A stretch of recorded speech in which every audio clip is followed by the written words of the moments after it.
It happens. You never know. All right, here's another version. We're going with the first episode of the Play Hard podcast. Is everybody ready? Let's get it. Hey.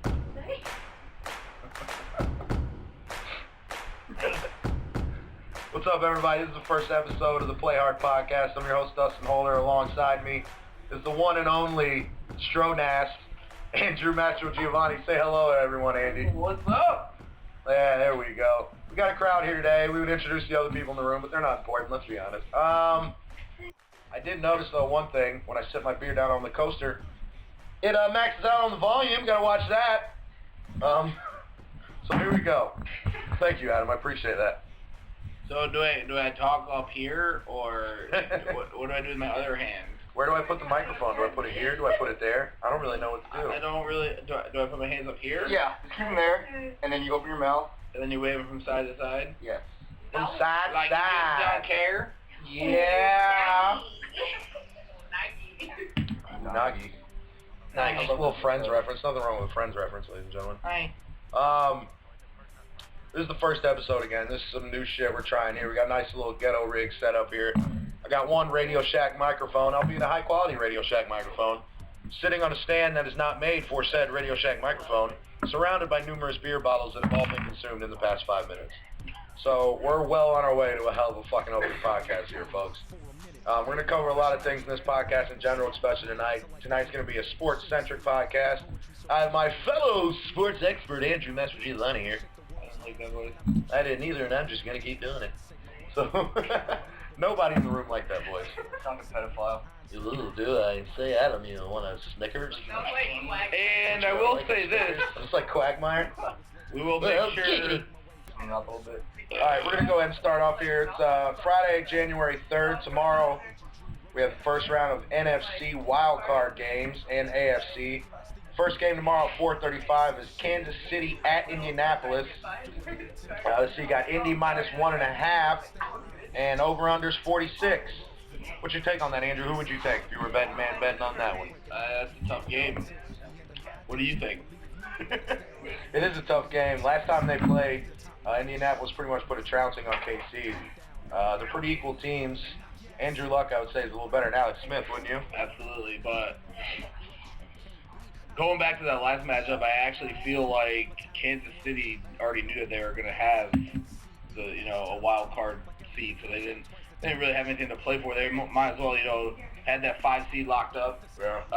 Didn't want to show anything. It was only 2 weeks ago, so it's not one of those serving size things. It happened very recently, so it could happen again. It could not. I don't know. When it comes to playoffs, I always say quarterbacks mean more. So if that's the truth, then you got to go with Indy in this one.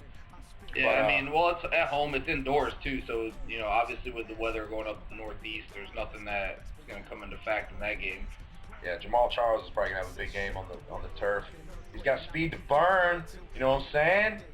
But, so it's going to be probably the most boring game of Wild Card weekend. Yeah, I think the real pick, what did you say the under was? Over-under's 46. So, yeah, under I might think be that under is a real good number right now. So that's a lot of points. Kansas City is a very good defensive team. In the last very offensively challenged as well. The last 6 meetings overall, the under's been 6-1, and it's been 4-1 in Indy. Overall, that's a lot of points for those two teams. Indy's defense is very underrated. It is. They've stepped up the past few weeks, and if we're really going to be honest about this game, neither one of these teams are making it past the next week, so it doesn't really matter much. If I had to go with spread size, I would say probably Kansas City. Just Andy Reid, he's got that. He's got a hell of a lot better coach. I don't know. That's actually really tough because Kansas City's actually 3-10 against the spread in their last 13 meetings overall. So how do you look at that way? It is a playoff game. Yeah. Alex Smith, though, he's been there. He has been there. Luck's only been to one playoff. It's still only his second year, and it all depends on Indianapolis' defense, in my opinion. If they can stop Kansas City, which shouldn't be hard when you have a quarterback who can't throw it further than 7 yards. But it's going to be a tough one. But seeing as no one gives a shit about that game, we're just going to go ahead and move on to a game that really has some interest. New Orleans at Philadelphia. You got Philadelphia minus 2.5. Got an over/under 53.5. That's Saturday at 8 o'clock. Now, if New Orleans wins, they go to Seattle. Automatically, period, end of story. Panthers have no chance of seeing New Orleans. If Philly wins, there's a chance, depending on the other games, that we could see Philly. But New Orleans at Philly, who are you taking in that? You got Philly minus 2.5.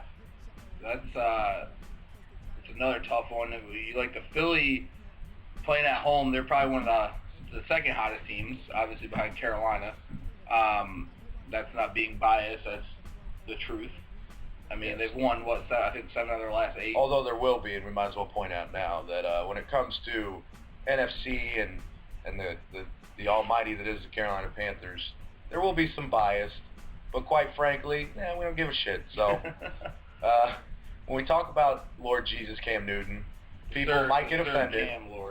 Sir Cam Lord Jesus God Moses Newton. That was very what?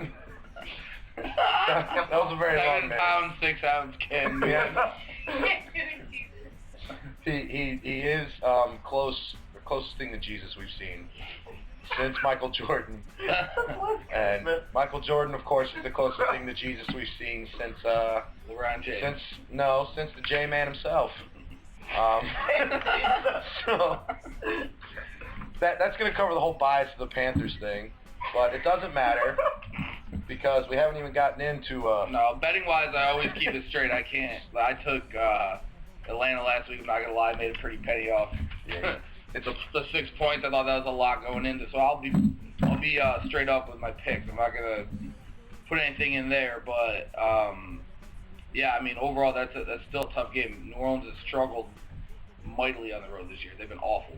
Absolutely, they really have, and it's one of those things where people always talk about it, and they say, well, who says New Orleans can't step up in the playoffs because they have won a Super Bowl?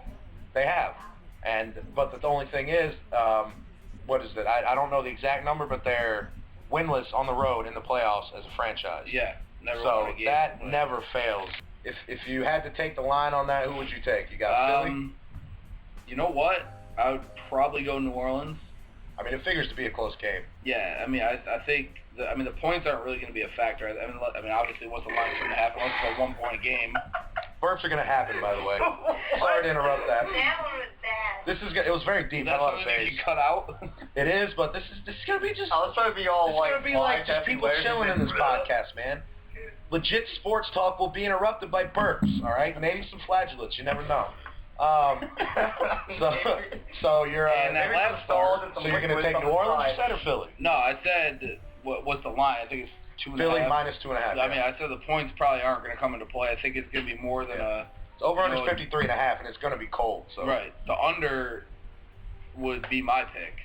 I mean, 53 points. I mean, obviously both these are high-scoring offenses, but. Absolutely. If you go and look into the actual trends of it, the last 6 meetings it's been 5-1 in the over. My thing though is in the low 20s in Philadelphia. That's a night game too, right? That's the 8:30 game. 8 o'clock, so it's going to be even colder. Yeah, I mean that temperature's going to drop. Yeah. The big thing that obviously came out today was Pierre Thomas is out. So yeah, I didn't see that coming either. Yeah, without it, I didn't even know that he got hurt. To tell you the truth, but without him, that takes out that huge part of their offense. Running game. I mean, not only that, but he caught like 60 passes this year. I'm trying. I mean, I know everybody thinks that Darren Sproles is the running back coming out of the backfield, but Pierre Thomas that's a big loss. He's one of the most underrated as far as importance to a team, running backs and players overall in the NFL. I mean, that's not what I wanted. What is he doing? He's a big part of the New Orleans offense. And Mark Ingram, honestly, in my opinion, receiving-wise, Pierre Thomas caught 77 passes this year. I highly doubt Mark Ingram can replace that. Yeah, no, definitely not. Mark Ingram struggles enough running it between the tackles. Yeah, he probably hasn't caught 7 passes this year. As long as Mark Ingram doesn't see Oklahoma's defense like his alma mater did, that hurts. Fuck Alabama. Yeah, I mean, in all seriousness, Pierre Thomas being out is a huge factor. I honestly wouldn't be surprised if the line moves now. Yeah. You'll see some movement that way. I mean, over/under wise, it's a tough one overall because everybody's gonna want to take the over because they see 2 high-powered offenses. Philly likes to get the up tempo, but absolutely. They like to move They like to get as many plays as possible. I also can see both teams grinding it out and running the ball in the low 20s. So that's a tough game to pick. It's honestly, I would prefer, being as we are, as I said, biased to the Panthers. Out of those teams, I'd rather see. I don't want to see New Orleans again. Yeah, I really don't. I mean, even though they're going to have to come here, they're clearly not scared of us, which they're division rivals, so I don't blame them. But it's going to be a good game, another interesting one. The game that really interests me the most, only because it's two teams that always underachieve, two teams that always disappoint, and two teams that, quite frankly, are just worthless in the NFL. The Bills are favored. No, the Bills are worthless all the time. Chargers at Bengals. Sunday at 1:05. Let's see. San Diego's getting 7 points. Over/under's 47. It's a lot. It's a lot of points. Definitely would lean towards Especially San Diego. Defense. Yeah, the only thing that throws me off a little bit is in the last 12 home games, Cincy is 11-1 against the spread. Ooh. But they're also undefeated at home this year, I believe. yeah, but then you want to talk about stats. They're 0-4 in their last 4 playoff games under Marvin Lewis and have not scored more than 17 points. Yeah, see, that's the thing that now it's finally started being talked about with the Bengals is the disappointment Marvin Lewis brings to his playoff games. I mean, they've had what? This is their 3rd consecutive playoff appearance. They always have a good defense, which Lewis was known for in Baltimore anyway. But every time they get to the playoffs, they lost to the Texans twice. But the thing, they lost to T.J. Yates. Yeah, well, I mean, we're Tar Heel fans, but come on. Their starter was out. You lose to T.J. Yates and you win your division, that's pretty sad. Yeah, let me That's rephrase pretty it though there. I'm a Notre Dame football fan, so. Well, I like Carolina. I'm a whoever wins the national championship this year, I'm going to buy that shirt. Probably Florida State. If it's Auburn, Super Cam. Yeah, whatever. get a Cam shirt. Damn right. War Keep getting Eagle. notifications over here. Taking pictures. So, it's going to be an interesting game because Phillip Rivers, as much as I hate the Wolfies, Phillip Rivers has had probably best season of his career. He's playing well. Mike McCoy's got the offense rolling. It was a very underrated season too. Like nobody really knew about him. I'm not gonna lie, I didn't know until like week 15 that they even had a shot at the playoffs. So. Well, the reason I didn't have much faith in San Diego is because their head coach is Mike McCoy. Yeah. Now, for a lot of you out there who don't really keep up with who Mike McCoy is, he was the quarterback coach of the one and only Jake Delhomme. So, Jake Delhomme didn't really produce a lot, so I didn't have a lot of faith in him. Now, that might not be fair to him, because Jake Delhomme did just throw it, Sorry, I just in zoned the out air. because I saw LeBron on the TV, like literally humping a guy and wishing it was me. Yeah, that was a man crush. Anyway, back to the game. Yeah, the road team is also 6-1 against the spread in the last 7, but looking outside of stats, 7 points is a lot for a playoff game, especially It's for a team that hasn't won a playoff game in 23 not years. that, but for San Diego, who comes in as the 3rd team from the West, which is probably the toughest division of football this year. You're talking they're Either playing one of the West. Yeah, they're playing the Chiefs and the Broncos, and for them to sneak in, they had some tough games. It's not like what? And Oakland, for whatever they are, they have an offense. They can Yeah. score points. So, 7 points for a team coming out of that division, going on the road. Cincinnati, to be honest, they've been kind of same thing, like a little under the radar as well. Under the radar, a picked couple up disappointing losses. Well, yeah, and then they had a couple huge wins where, Absolutely. like that Jets game where they won like 42-10 and just completely, or I Well, think actually they put up like 50 points. Here's the thing with me in this game. If somehow, the over-under's 47, that's a decent amount of points. It's a lot, but it's not too much. If it turns into a shootout, who do you trust more, Phillip Rivers or Andy Dalton? Definitely Phillip Rivers, I would say. He's more experienced, I think. Which is what's funny, because you would have never said that unless it was any other quarterback but Andy Dalton. Yeah, Because the shootout's Dalton, he'll give you 350 yards, but he's giving you 3 picks. The only thing I can say is which offense is more high-powered, and I would then go with Cincy. You got A.J. Green. That's all you need is A.J. Green. Well, Gresham, yeah. Giovanni Bernard, Tyler Eifert. Had a good, solid rookie year, too. Yeah. From? Notre Dame. Of course. But then you got to look at the defenses, which defense is better, and you got to throw out Manti Te'o there on the San Diego defense. Yeah, clearly with his monstrous 46 tackles on the field. Yeah, I mean, he was clearly imagining a huge year, but it just turned out to be fake. So. He imagined 100 more tackles than his 46. But if you ask him in his pregame speech, I'm sure he said he had 180 tackles this year. I'm sure he made his own website where he put he had 180 tackles. That's not fair. Why are we ganging up on Manti? I love him. He can be as cute as he wants. That was lame as hell. Come on. I went years without getting laid, and I never made up a girlfriend. But no, in all seriousness, if you want to go and you want to look at, well, I'm not even talking about him. I'm like, you want to look at the defenses in that game. Since he gets it. Yeah, I mean, since he's clearly the better defense. I mean, statistically fourth in the NFL in points per game and yards per game. Well, and not only that, but Marvin Lewis is more of a defensive coach than Mike McCoy. His background's been offense, so if it's going to come into a shootout, I would go Chargers. If it's going to be a low-scoring game, then obviously, since he's going to win, I really do like the 7 points. So that's a lot of points. Yeah, it's a lot of points, and it's going to be that's the game probably that's the highest spread of the weekend, I think. It is 7, which is shocking. And then that leads us to our next game, which is the only spread where the road team is favored. San Francisco at Green Bay. San Francisco minus 2.5. That's Sunday at 4:40. Now, anyone who has turned on ESPN in the last 2 days, has seen that the story of the game is that it's going to be pretty much cold as ball sacks out there. So it's supposed to be negative 10 at game time. Negative 10 at game time. It's going to be ice cold you're too. Surprised that they didn't sell all the seats? Yeah.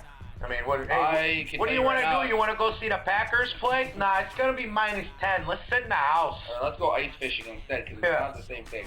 How about we do this? How about we go get some burgers and get a whole bunch of Wisconsin cheese and throw it on a grill and make some cheeseburgers, huh? But the grill's outside. Yeah, you're right. Let's order pizza. Anyways, it's going to be a good game. Aaron Rodgers is back. That's the one thing I want to see, because Aaron Rodgers is... He was rusty last week. He was, but that's why he got it out of the way. Yeah, well, not only that, but and he played the Bears. He made it count when it matters. He made the throws when it mattered. I mean, again. Yeah, kind of like Cam Newton. What? I mean, he literally did step up at the end of the game. I mean, he did hit Randall Cobb on the 40-yard pass. It was wide open. Wide ass open. Nobody. You know what? Jay Cutler probably wouldn't have hit that pass. So. No, Jay Cutler would have been too drunk. He's got a new 7-year extension to buy as much vodka and whiskey as the man wants. Yeah, I mean that's gonna be. That's gonna come down to the weather. Green Bay's defense is awful. Well, it's been awful ever since frickin' Mike McCarthy got there. Let's be honest. We can put it this way. Let's break it down. Starting with the coaches. San Francisco, Green Bay. Yeah. I mean, you got Harbaugh. They're both offensive minded, which is funny because Harbaugh's offensive minded and their defensive beast. I think he coaches to his, player's strength. Exactly. Which is what a great coach does. And he's turned his team, obviously last year it was all about their offense. This year their offense is just, they've been stagnant at times, and now they have... Crabtree's back. Right, yeah, and that's what scares me. Like, as a Panthers fan, seeing them come in, if somehow the 6 seed and the 5 seed win, and we end up getting San Fran, I mean, it's a little different than what it was the last week we played them, but... Oh, yeah, both teams are better, I think. Both teams' defenses are playing better. But their offense has gotten better, and our offense is kind of... Yeah, and that brings up a point that was brought up by our homie Adam Graham a minute ago. They just got Crabtree back. Right. And the Panthers have lost Steve Smith. So Crabtree coming back for San Francisco brings them a receiver other than Vernon Davis that can stretch the field, that Kaepernick can say, hey, this guy's 6'3", 6'4". I can throw it up and say, you know what, that DB's 5'9", go ahead and get it. Right. And that's a big deal for a guy like Kaepernick. Let's be honest, Kaepernick's not incredibly accurate. Yeah, he's not Aaron Rodgers. He's not Peyton Manning. But that's where the negative 10 comes into play. I mean, who would you rather have running the ball? I mean, Kaepernick can do they run the read option. Yep. Not that Aaron Rodgers isn't mobile, but he's more or less just scrambling. They're not gonna. They can't just go out there and rush. Well, yeah, they're not gonna go out there and run read option plays and now that type of weather. It's gonna be big. If they're running the ball, that gives San Fran more of an advantage because they have the dual threat. But San Francisco can jump on top and run the football, whether it be with Frank Gore, Kendall Hunter, or Colin Kaepernick.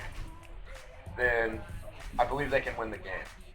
If they can run the ball and get up early and run it and just contain Aaron Rodgers and keep everything in front of them, I think they're going to take the game. But I do think the spread's pretty accurate. Yeah. It's going to be a close game. The only blowout I potentially see, and this might be weird because it's the closest line, is Indy over KC, because they blew them out once already by at least 20. But, yeah, I mean, back to San Fran. I mean, if that's San Fran's 7-0 against the spread in their last 7 road games, which that's huge. That to me shows, you know, either they're being underappreciated this year by Vegas, where Vegas is looking at them and saying, you know, they're a good team at home, but they've been going on the road and not. But you know, but look, they covered in New Orleans, which was that was a touchdown spread.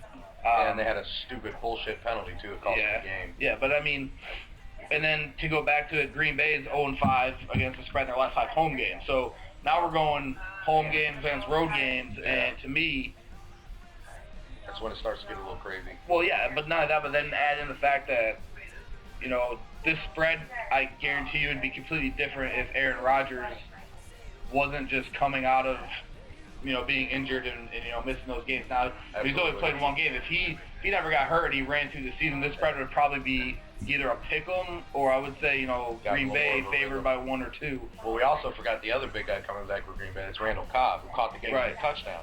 That also makes it big because that's 2 guys coming back who had a chance last week to at least knock the rust off. So San Francisco's got their work cut out for them, in my opinion. No, I totally agree. I think it should be a good game. So at 2.5 was the over/under in that one?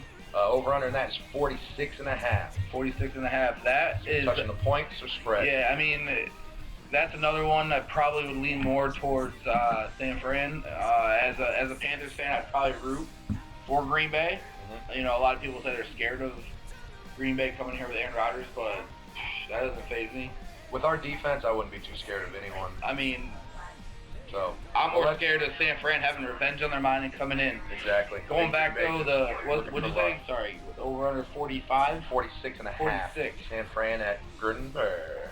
Well, all right. So the last 6 meetings, overall, 6 have gone over, 6-0. The last 8 in Green Bay is 6-2. I mean, that's a lot of points though. Like 46.5 in a cold weather game. I mean, Green Bay's defense isn't good. And San Fran's defense is good. Like absolutely frozen weather game. I kind of like the under there. I kind of like a 17-10. You know, 21-14 type game, 21-17 type game. A classic fucking cold-ass January playoff game. That makes me want to watch the game on TV and that's type football. Dive into my freaking fireplace. I'm not gonna lie. I'm not gonna lie though. When I see games like that, you always have the guys who are like, "Oh man, it's 10 degrees. I don't need no sleeves. I don't need nothing." I'd be wearing 3 shirts, sweatpants under my football pants. Like all that matters is winning, not being tough. I actually dress like that watching the game because I get so cold. Yeah, and it's gonna be bad. And that brings me back to the, you know, everybody making a big deal that, you know, Green Bay's got the best fans in town. Yeah, they couldn't sell out. Yeah, but are you shitting me? If I lived up there, I would not be going to that game. No. I mean, well, I can't say that because I probably would. I mean, we did go to the, but you know, could you the imagine monsoon in Charlotte. But this brings up another thing we can touch on real quick. As a lot of people have heard, there were 3 games that didn't sell out that could have potentially been blacked out, and that was San Francisco, Green Bay, San Diego and Cincy, and KC and Indy. All of them is sold out. Everything's good now.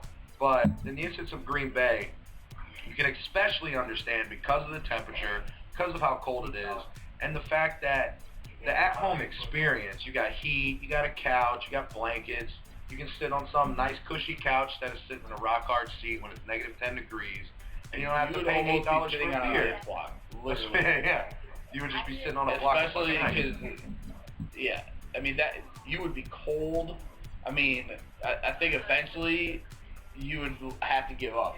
I mean, I've heard stories of guys who literally say they go out there for those December Green Bay games. Yeah, and 2 quarters in, they're like, you absolutely feel you're gonna die. Like you have to leave. It's not. This isn't just like it's raining. Like it could be snowing and 10 below. Like you could die. You could easily die at a Green Bay football game. Or just turn into an icicle as you're walking out. Like your whole body might just freeze. 6,000 Green Bay fans died today at the San Francisco Wildcard game. In other news, Green Bay won 30-10. They wouldn't even care in Green Bay. As long as they won, they could lose some people in that town. But yeah, to break that game down, I go back and say, and it's going to come down to the running game by the quarterback. I mean, Kaepernick has that read option, X factor. Aaron Rodgers is going to be more of a scrambler. If it's going to be a grind out. Now the thing is, they're saying it's going to be cold. I mean, it doesn't necessarily, you can't throw the ball. It's not windy. Yeah. But you just got to be careful because it does make the break ball a little harder. You might break your receiver's hands. Yeah. Every hit in that one's going to sting. Hey, keep it down over there. No, I'm just kidding. All right, break time. Got to pee. All right, go ahead. We got a break here. So wake me up! Wow. Really? Is it really recording? Is it really what? Is it recording? No, it's not recording at all. Don't worry about Sing it again, Adam. You guys are good. All right, we're back. We're gonna recap real quick. Going back here with the Vegas expert, Andrew Mr. Giovanni. All right, so recap. Andrew, first game got KC at Indy. Indy's getting, Indy -1.5. If you had to take it, what would you do? If I had to take the -1.5, I would probably go KC. KC over under 46. What would you do with that? Definitely under. I think the under is actually the smart play in that game no matter what. All right, next game, New Orleans at Philly. It was Philly -2.5. What would you do there? Again, don't like the points in this game. If I was going to take it, I'd take the Saints actually to win. Mm-hmm. So I'll take the points in that one, but I do like the over-under in that game. 53.5. Yeah, I actually really think I'll go under. I mean, I know the trends and everything say over, but with the weather and Pierre Thomas being out, I think one or two things could happen. It could be a blowout. All right, San Diego at Cincy. You got Cincy -7. What are you doing there? Definitely San Diego. Definitely San Diego. That's a lot of points for I don't even gamble, and I agree. Right. No, but a playoff game. Like win or go home, and that's a lot of points to put out there. And like we said, San Diego came out of a tough division this year. Absolutely. They got 3 playoff Battle teams. Texas. Yeah, exactly. They played KC twice. They played Denver twice. They actually beat Denver. Yep. On the road. Yep. So I think Vegas is really underrating them in this game. I think they think Cincy's just been on a roll, but really, who has Cincy played lately? Nobody. And the teams they have played, they lost. I mean, they got spanked on Pittsburgh. So that's San Diego. They're over under 47. You going under or over? If I had to pick one, I'm gonna go over only because going back to my pick of the +7. I think if San Diego covers, it's gonna be an over game. It's gonna be an offensive shootout. And the last game we got San Francisco -2.5 at Green Bay Sunday. Again, San Fran. I think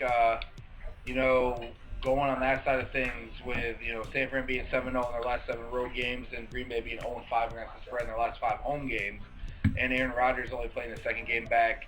This is something that it's going to be a defensive game. Mm-hmm. With that weather there, I mean, I don't care how cold it is. It's 10 below. Yeah. That's not that. It gets to a point where it's not just cold. It's just like stupid. You might not be able to move. That's stupid cold, son. Over under 46.5. What are you doing there? That's a tough one. I probably wouldn't touch it. I'd go. I'm gonna go under just because the weather. Yeah. If this was like 25 degrees, 30 degrees, I'd say over. I think it'd be a shootout because Green Bay's defense is not good. We weren't expected to win. Now brings us, ladies and gentlemen, to the we. Who matches up best with Carolina out of these teams? Now, the big news, of course, about Carolina is will Steve Smith be ready? We touched on it earlier. We'll expand on it now as Carlos Hyde breaks a touchdown. God, that guy's fucking ridiculous. Wow. That's a touchdown. He looked like he was on top of him. Yeah. Come on, Wow. Clemson. Don't be good. Weren't they at 42 points at halftime, and it's still 42 points? Clemson had 20 points up in the first quarter, I think. Wow. Anyways, Steve Smith, we don't know if he's going to be ready. No one knows yet. It's Friday. Well, we got another 2 weeks. But there was news out today that they're giving him the weekend off with Stewart, but I could care less if Stewart plays. Yeah, it was absolutely not. Actually, it's probably better if he doesn't play. But Rivera said that both Stewart and Steve Smith will practice Wednesday. Okay. So that's getting them back. Obviously if they would play Sunday. I'm sure Stewart will hurt himself walking through the cafeteria line. Yeah, or walking into the hotel that night. Yeah. Hey, I'm here. Oh, I snapped my ankle. If Steve Smith, I mean, and it did show up in Atlanta, no matter how much Panthers fans want to deny it. it showed up the lack of not having a veteran receiver there. You know, Fell dropped one. Cam didn't really have that guy to go to because Steve, for better or for worse, he's turned into a possession receiver. He's not really a deep threat anymore. He can be. I still have all confidence he can be. But he didn't have that guy to be there and, you know, move the sticks and get that 10-yard slant or that 10-yard out. Those tough yards. We all know Steve Smith's tough. So it's going to be big if he's not there. We need him.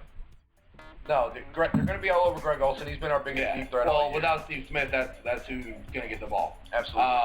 You know, definitely Ted Ginn is the deep route. That's what I was about to say. He didn't play like the second half of last week. Really? Yeah, he missed. Or I think it was like the last quarter or so. It was more or less. We need Ted Ginn not only receiving but in kick returning because Ted Ginn is what? Ted Ginn is due. Exactly, he's due. We need Ted Ginn to show up in the passing game too. Well, just without Steve Smith, you know, like to tell you the truth, without Steve Smith, I thought it would actually help Cam because he didn't have like, you know, 3rd and 8 drop back. I'm looking for Steve. You know, he could go through his progressions, but you know, it's more or less now he looks for. I mean, to be honest, he does look at everywhere. He looks for Olsen. He looks for. Oh, he definitely he's gotten a lot better reading through his progression. Right, right, and you know, it's just more or less without Steve out there, he doesn't have that go-to guy. But I think Greg Olsen has become that go-to guy. He's just got to make the throws. I mean, the last 2 weeks we've seen some bad overthrows. He had a lot of bad ones against Atlanta. I mean, can't lie about early it. Though, but you know what? It's gotten to the point where when something needs to happen, it happens, and that is something we've never had as a you know, as a franchise. We've always had that quarterback. He threw 6 interceptions. Exactly. Don't get me wrong. I'm very grateful for Delhomme as a Panthers fan. Absolutely. But at the same time, without Steve Smith. Yeah, he did. Well, I mean, he was the quarterback when we went. He was a big reason we got there, but so was Julius Peppers, Mike Rucker, Dan Morgan. You know, another year where Reggie Howard, Mike Minner. And, you know, if you want to talk about that now, look at that year compared to this year. Like it's eerily similar, honestly. Except for our quarterback is that much better because what I could see coming up, you know, in the playoffs is Cam definitely using his legs more. Well, he's honestly going to kind of have to because. Well, I think throughout the year he was more or less like, look, if I get hurt, we're screwed. You know, like it's more or less, you know, oh shit, like I don't want to run the ball. I'm not gonna. And they kind of went away from doing the read option plays. Where now, like if you look at the Atlanta game, 3rd and 3s, he called his own number. Like they either ran read options or he would take, you know, a 5-step drop and immediately find a hole and run. He wasn't scared. I mean, he had his highest output of the year. He had like 78 yards rushing that last game. Like, absolutely. And it was easy yards too. Yeah, and I think he's getting to that point where he's like, this is win or go home.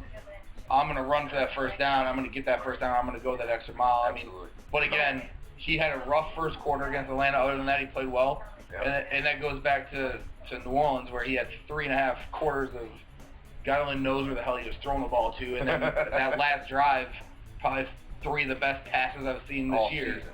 So, and you know, when it matters, and that's where he's been. Absolutely. And it comes back to, you can even, you know, harken back to his days at Auburn when he won the national championship. When they needed something done, Cam did it.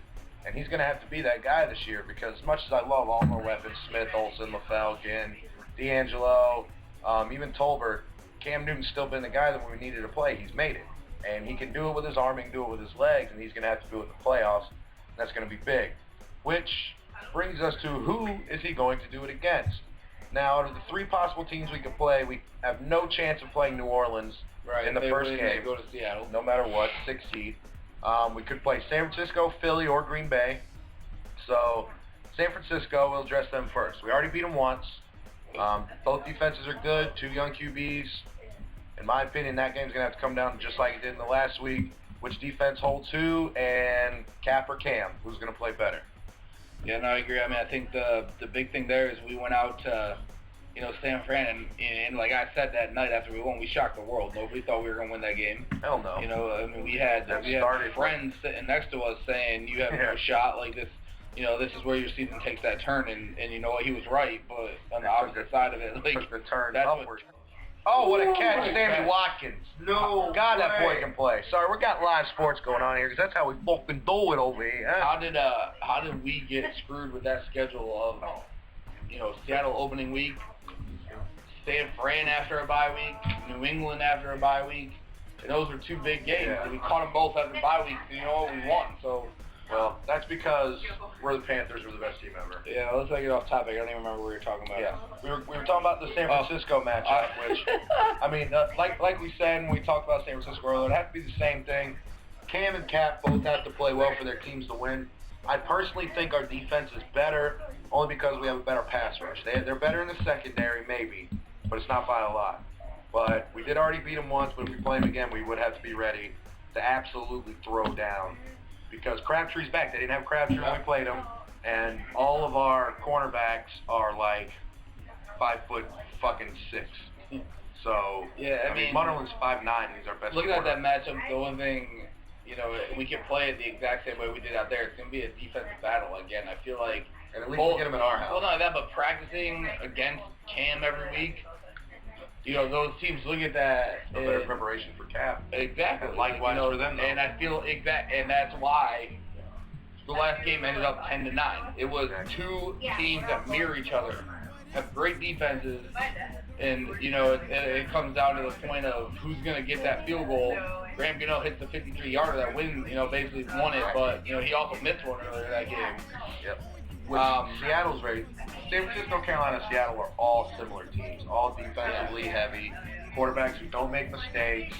I mean, to be honest, San Fran would probably be the team I wouldn't want to see, only because out of those three, Philly, Green Bay, and San Fran, I think San Fran's the most talented. They came out of that West again, just like, and that's what we should get into as well, is how they should reseed. Yeah, they should. They should be the 3 seed. It should be Seattle, Carolina, and San Fran, and that should be the 1, 2, and 3, and then they should reseed from there. Like, but then, and I don't necessarily agree with them. They were talking about it today on ESPN. Is when you reseed, then you devalue winning the division. Right. But is that really a big deal? Well, the division still gets you in. Yeah, but you're San Francisco 12-4. You don't win your division, but you get reseeded. But you're Green Bay, who was 8-7-1, and now you're playing a home game in this terrible weather. Where -10. Is that really fair? It was rotated, and they were playing at San Fran. Someone had to ask you, and would you think that was fair? I mean, yeah. I mean, truthfully, I think wins. You go out there and you want to win. Look at a couple years ago when in the West Coast or the West NFC West, was it the Seahawks that year too, were 7 or 9? 7 and 9 and went. And then New Orleans had to go there and they lost. Marshall Lynch had the best run I've ever seen in my life. That was incredible. But, well, yeah, I mean, either way, ladies and gentlemen, we have reached an impasse here because my beer's empty. So we're going to take a break here for I still need 15 points. We're putting away some brews here. You seeing this? Woo! That's how we do over here. 2. Hey, Adam, you still want that Snickers? Ow! Oh, I'm old. We're going on like this. These Vince out, because clearly this is a better game. Yeah. Oh! I'm old as shit! Oh! No way he caught that! No! He No did. way. No way. Well, there's a flag. Allen? Or no, that's Brian. Alright, so let's finish this off real quick. We covered San Francisco. Philly, we'll cover this up real quick because we're running out of time because no one's going to listen to our first episode that's an hour long. Everyone's going to listen to this. Philadelphia, they have a poor defense, and is the Panthers D deep enough to keep up with the pace of Chip Kelly's offense? They move fast, they play a lot of plays, shortest amount between plays of time in the NFL. Can they keep up? Yes or no? Do you think so? I don't know. That's a tough game as well. I think it helps that they'd be at home, obviously. But if you go back to looking at that preseason game when I think we actually played like 4 or 5 series, it was ugly. It was real ugly. LaShawn McCoy pretty much gassed us. Yeah, he might have. Thomas Davis's jockstrap might be glued to the ground there because of how bad he got juked on that. Oh, I remember that play. It was pretty sick. Man, but, you know, I like LaShawn McCoy. I love watching him play. But if we do absolutely. play him, I hope he fucking sucks. That's definitely a spot. You know, Philly got the 3 for a reason. You know, they came on strong at the end of the year just like us, but I don't think their defense is as good as us. You know, they like the shootout type games. I agree. Where that's where our offense, our run game could really slow everything down. You know, if we can run the ball with D'Angelo, we gotta get 4 or 5 yards of Cam on those read option plays, you know, we run them. get some 6, 7, 8 yard or 7 minute drives, they'll slow the game down where that takes Chip Kelly out of the game. The other thing, though, is Chip Kelly, he's always lost a big game at Oregon. So, we'll see how that comes into the NFL. I mean, The NFL is a different animal, but still. well, holy shit. Who saw Nick Foles coming out with a 27 touchdown pass and 2 I didn't see this happen. I'm not going to lie, there's that catch against amazing Martavis Bryant. I'm not going to lie, coming out of college, out of Arizona, I thought Nick Foles was going to be good, but I didn't see the highest passer rating in the NFL. I don't think anybody. I mean, that's incredible. I mean, he had a might have found a match made in heaven with Chip. He had a hell of a year, and didn't Vic start the year too? Like, he came in Vic started the first 7 games. Yeah, unreal. Like, he actually played very well. I mean, they don't scare me defensive-wise. They scare me more or less because our defense slow them down. And, Exactly. with our corners... Sean McCoy's what scares me. Yeah, I mean, he's really good. Best running back in the NFL. But again, who gets hot at the right time? And if you go back at that, Philly and the Panthers are the 2 hottest teams right now in the NFL, I would say. I mean, Seattle struggled on offense last week, and the defense still won them those San games. Francisco's struggled against Atlanta. Exactly, and then go to New Orleans, and they struggle on the road. So. Which brings us to another hot team who's got a hot streak of having the bad man that is Aaron Rodgers back. Green Bay. Now, if we play Green Bay, it's always rational to be scared of any of the top 3, 4 quarterbacks in the NFL, but especially Aaron Rodgers.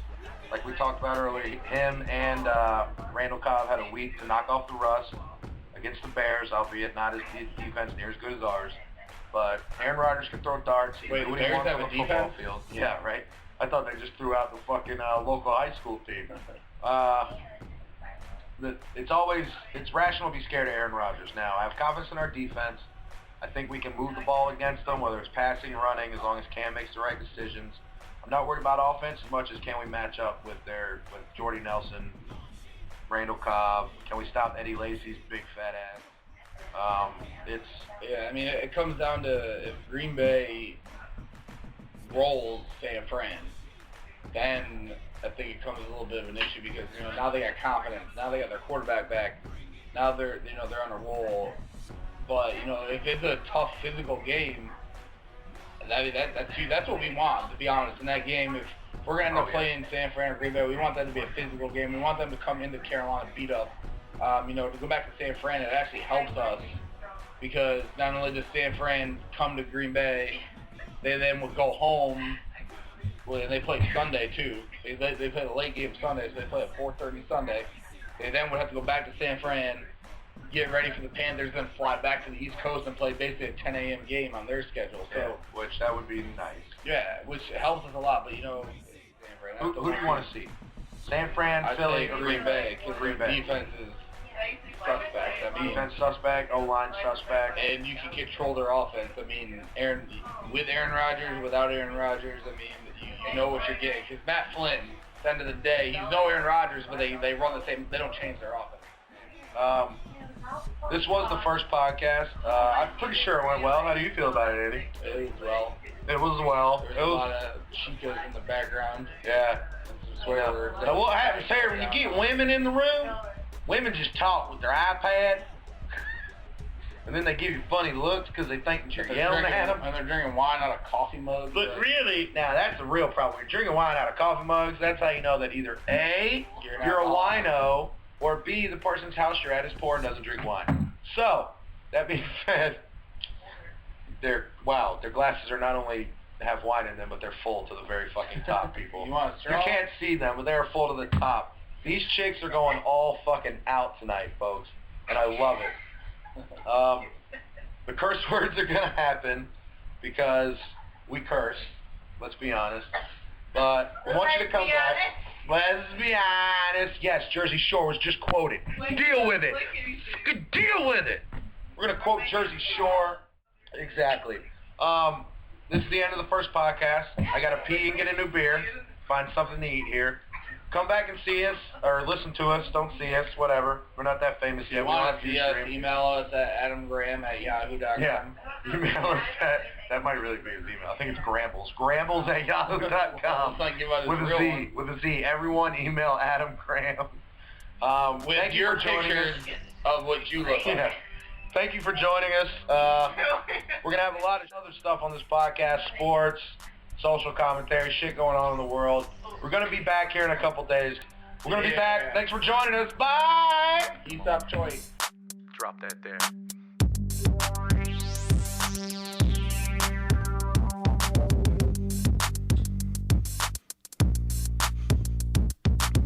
Only been in the game for a minute, but already I've changed the way that people see it. My lyrics are like that when compared to Shakespeare, cause poetry's so beautiful when brought to your ear.